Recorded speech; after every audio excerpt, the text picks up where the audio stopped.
आप सभी को प्रेज द लॉर्ड, जय मसीह की। आइए अपने दिन की शुरुआत परमेश्वर के वचन के साथ करें। आज का वचन हबक्कुक 3 और उसका 19वां पद। इसमें लिखा है, यहोवा परमेश्वर मेरा बलमूल है, वह मेरे पांव हरिणों के समान बना देता है, वह मुझको मेरे ऊंचे स्थानों पर चलाता है। प्रियो, हम जीवन के अच्छे समय में यकीनन परमेश्वर में आनंद मना सकते हैं, उसका धन्यवाद कर सकते हैं, परंतु क्या बुरे समय में भी परमेश्वर का धन्यवाद किया जा सकता है? प्रियो, हबक्कुक नबी ने यह गीत उस समय गाया जब ईसा पूर्व 7वीं शताब्दी के अंत में राजा नबूकदनेस्सर बेबीलोन की सेना के साथ यरूशलेम पर आक्रमण करने को तैयार खड़ा था। परमेश्वर इस बात को हबक्कुक को प्रकट कर चुका था कि यरूशलेम और उसके लोग बेबीलोन की सेना के हाथों में कर दिए जाएंगे।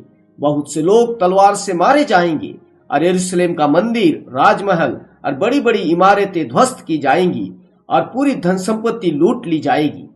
प्रियो, ये सारी बातें हबक्कुक के लिए असहनीय थी और उसे अंदर से तोड़ चुकी थी। फिर भी वह परमेश्वर पर भरोसा करता है।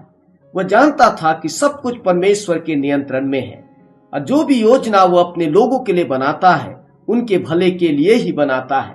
प्रियो, हबक्कुक ने इस बात का एहसास किया कि चाहे हालात कितने भी गंभीर और डरावने हो, परमेश्वर उसका बल है और उसके उद्धार का गीत है। वह डरेगा नहीं। जैसे हरिणी अपने पांव के कारण ऊंचे ऊंचे और नुकीले पहाड़ों को बड़ी तेजी के साथ आसानी से चढ़ जाती है और ऊंचाइयों में बड़ी मजबूती के साथ खड़ी हो जाती है, ठीक उसी तरह उसे परमेश्वर पर पूरा विश्वास है कि परमेश्वर उसे हर कठिनाई और चुनौती को पार करने में सहायक होगा और उसे ऊंचे स्थानों में सुरक्षित रखेगा।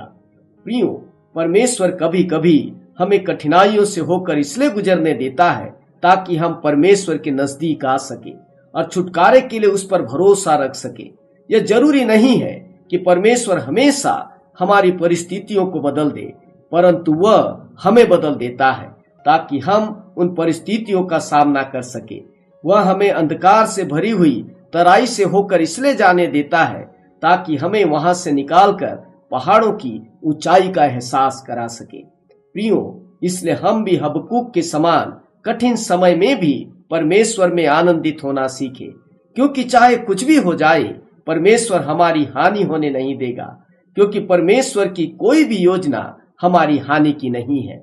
आपका दिन अच्छा हो। प्रभु आपको आशीष दे। आमीन।